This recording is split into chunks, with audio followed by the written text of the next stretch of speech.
Olha, nós estamos juntos como ocasionalmente fazemos para celebrarmos juntos esta comunhão com o Senhor e com a igreja, a celebração da ceia do Senhor, e para nós prepararmos também de forma mais específica com a palavra, nós já estamos desde o início do culto nos preparando e preparando os nossos corações para isso, mas de forma mais específica no que a palavra tem a nos dizer, eu quero ler um texto do Evangelho de João. Nós estamos lendo a primeira carta de João nos nossos cultos à noite. E hoje eu quero ler o Evangelho de João no capítulo 12.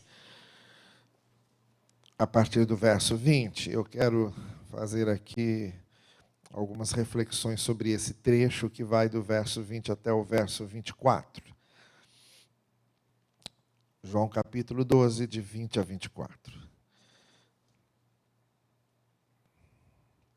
Havia alguns gregos entre aqueles que tinham subido para adorar durante a festa.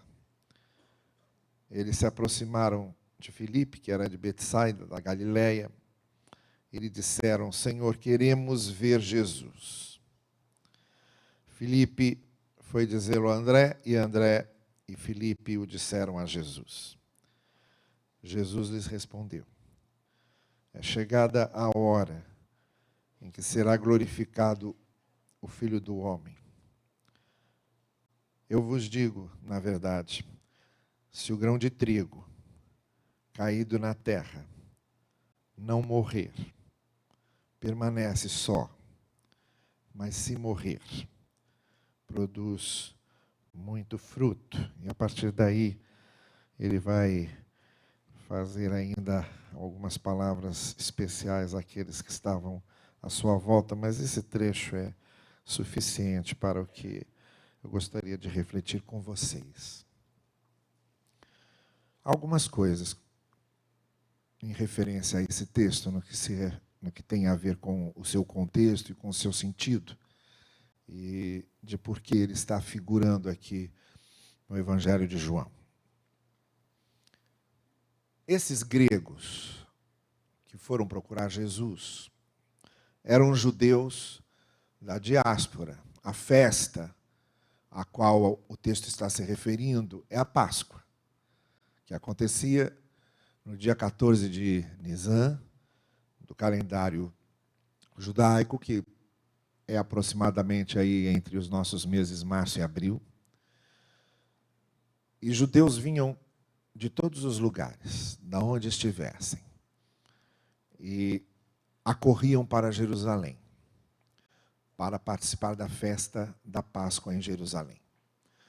Então vinham os judeus nucleares, ali, judeus da Gema, judeus da própria localidade mesmo de Israel, e vinham os judeus da diáspora, judeus que moravam fora daquele território, em outros lugares, muito especialmente judeus da Grécia. Normalmente, quando nós lemos no Novo Testamento referências a gregos, a palavra grego aqui é usada em sentido de todos os gentios, ou aqueles que não são judeus. Os que são judeus e os que não são judeus, ou os que são judeus e os que são gregos, ou os que são judeus e os que são gentios. É isso que Paulo, por exemplo, é nesse sentido que Paulo, por exemplo, usa em Romanos, quando ele diz que pela fé nós somos salvos, e primeiro a salvação do judeu, depois também do grego. Paulo está se referindo aos gentios como todo. E nesse texto também, quando se fala que gregos procuraram Jesus, está se referindo a judeus da diáspora, ou judeus que moravam fora de Israel, ou judeus que moravam em terras gentílicas, terras que não eram Israel, e que estavam ali para participar da Páscoa. Vieram por causa das suas raízes judaicas e quiseram ver Jesus. Em seguida, nós vemos que André e Filipe vão avisar Jesus sobre isso. E aí Jesus aproveita e diz isso que nós acabamos de ler. A minha hora é chegada. Jesus entendeu que o seu momento de dar a sua vida e de passar o bastão da pregação, como ele passou, porque a presença daqueles judeus gentílicos, judeus da diáspora, já indicava, de alguma forma, simbolicamente, que o evangelho sairia daquelas fronteiras. Só que não na época de Jesus. Não seria Jesus a fazer isso. Ele ia passar essa tocha. Ele ia passar essa responsabilidade aos seus discípulos. Como ele passou, depois da sua morte e da sua ressurreição, ele vai dizer, olha, agora vocês vão à Judéia, a toda a terra da Galileia e para além, até os confins da terra. E, de fato, a pregação do Evangelho vai chegar de forma consistente entre os gentios através dos apóstolos e não através de Jesus. É nesse sentido que ele diz, olha, chegou a minha hora, não sou eu que vai dar continuidade a isso, são vocês. E isto é um sinal de que a minha hora já está aí. E aí ele completa, dando um significado àquilo que vai acontecer, quando ele diz, olha, eu vou morrer, e é a partir da minha morte que todas as coisas vão acontecer. Porque o grão precisa morrer para dar fruto. Isso, obviamente, ele estava falando com referência à sua própria morte e ao sentido da sua morte. Visto isso, deixe-me aplicar de forma mais direta o que este texto está dizendo para as nossas vidas e para a nossa experiência. A primeira coisa que eu quero destacar é o seguinte: quem quiser ver Jesus, quem quiser ver o Senhor, vai encontrá-lo. Esta é a primeira aplicação mais prática, mais direta que nós podemos fazer com esse texto. Aqueles homens vieram de longe, aqueles homens vieram de outra terra, queriam ver Jesus e conseguiram. E foram levados a ele por Filipe e por André. Quem precisa do Senhor, quem precisa senti-lo, quem precisa ter com ele comunhão, quem precisa ser marcado por ele, quem precisa ser perdoado por ele, quem precisa ser confortado por ele, quem precisa ser iluminado por ele, quem precisa ser motivado por ele, quem precisa ser encorajado por ele, e buscar isso, vai encontrar. Na palavra do profeta, o Senhor já havia dito, vão me buscar e vão me achar quando me buscarem de todo o coração. Quiseram ver Jesus e conseguiram. Porque quem deseja vê-lo, quem deseja senti-lo, e quem deseja ser marcado por ele, consegue, quando o busca de coração, quando o busca com fé, e quando o busca com confiança. O Senhor jamais deixará de receber quem busca por ele. Quem vier a mim, de maneira nenhuma, o lançarei fora. As minhas ovelhas conhecem a minha voz e eu as conheço. E elas me seguem e dou-lhes a vida eterna e nunca hão de perecer e ninguém as arrancará de minha mão. E como diz o apóstolo Paulo, temos certeza de que nada nesta vida nos afastará do amor de Deus em Cristo. Quem precisa encontrar com Jesus, vai encontrar. Esta é a primeira coisa. A segunda coisa é que o papel de André e Filipe, servindo como uma espécie de ponte entre aqueles que queriam encontrá-lo e levando-os até Cristo e avisando Cristo a respeito deles, é uma figura muito clara de nós mesmos como igrejas do Senhor ou como testemunhas de Cristo. Eu e você Somos André e Filipe. Ao nosso redor, à nossa volta, onde quer que estejamos, nós vamos identificar pessoas que precisam do conforto, do alento, do encorajamento, do perdão e da salvação do Evangelho.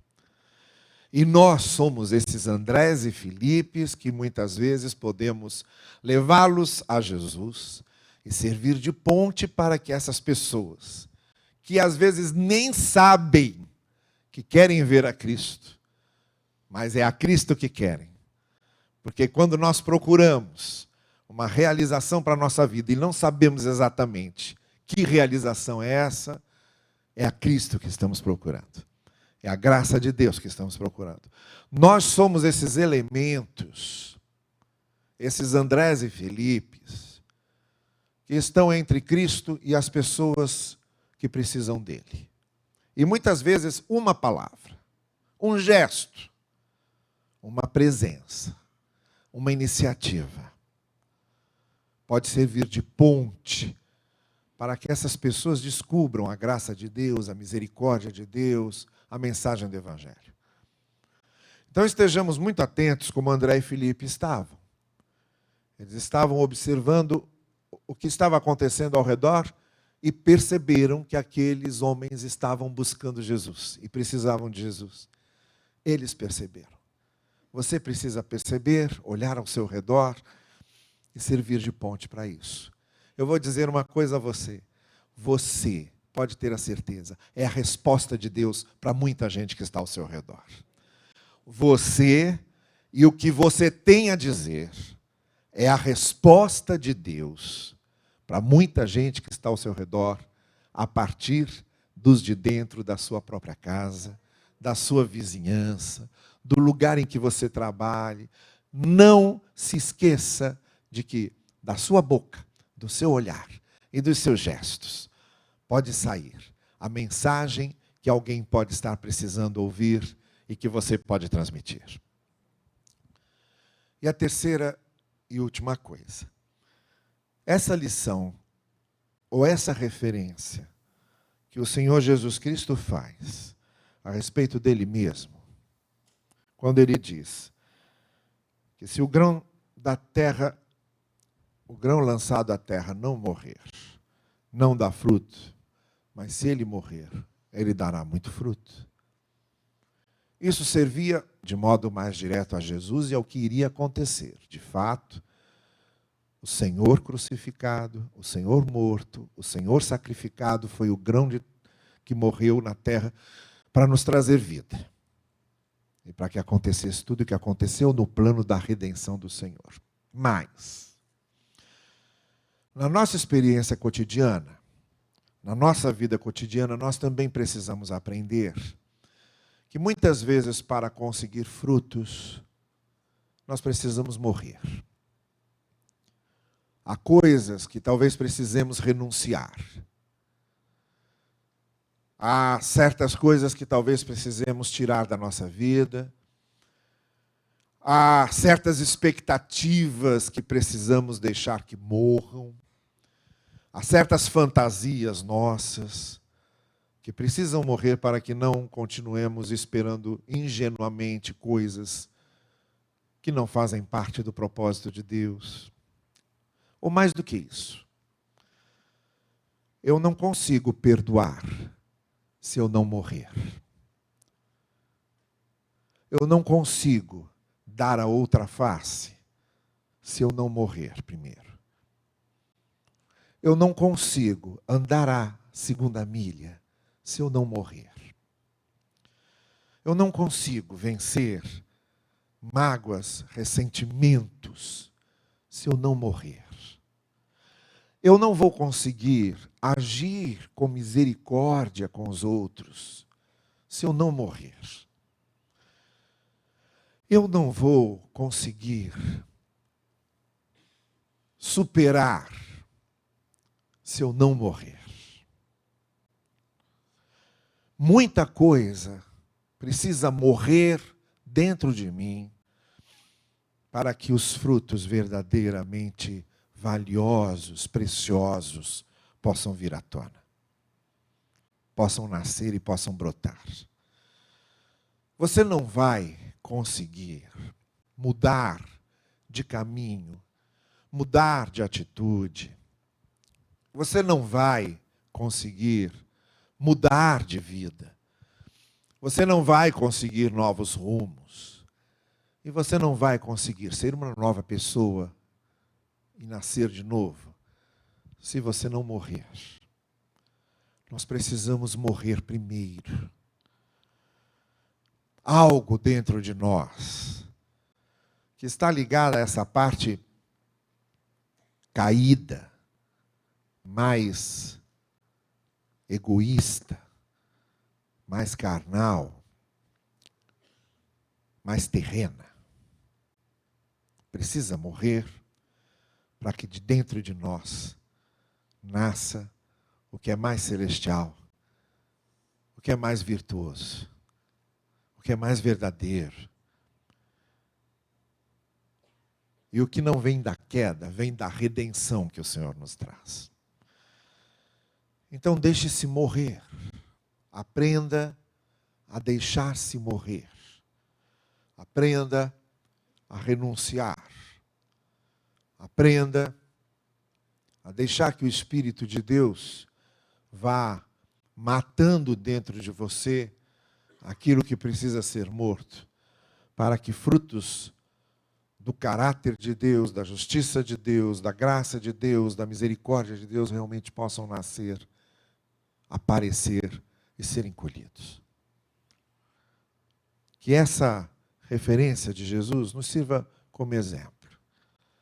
Nós não colheremos, não chegaremos aos frutos, se nós não morrermos primeiro. Está lá, num dos textos mais importantes sobre o que o Senhor Jesus Cristo fez. Quando Paulo diz, olha, ele que era Deus e que tinha todos os direitos de Deus, abriu mão disso, dos direitos que ele tinha. E aí se humilhou e se tornou homem e foi rejeitado e sofreu até a morte da cruz. O grão morreu.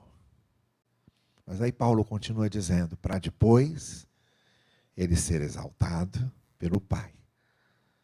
E todo joelho se dobrar e toda língua confessar que Jesus Cristo é o Senhor para a glória de Deus Pai. Não adianta. O caminho é o mesmo. Primeiro réu, depois rei. Primeiro a coroa de espinhos, depois a coroa de glória. Primeiro a rejeição dos homens, depois a exaltação de Deus. É exatamente esse o caminho que precisamos percorrer. Primeiro a morte, e depois todos os frutos que vêm da vida. Que esse desafio do Senhor fique comigo e fique com você. Que Ele assim nos abençoe. Amém.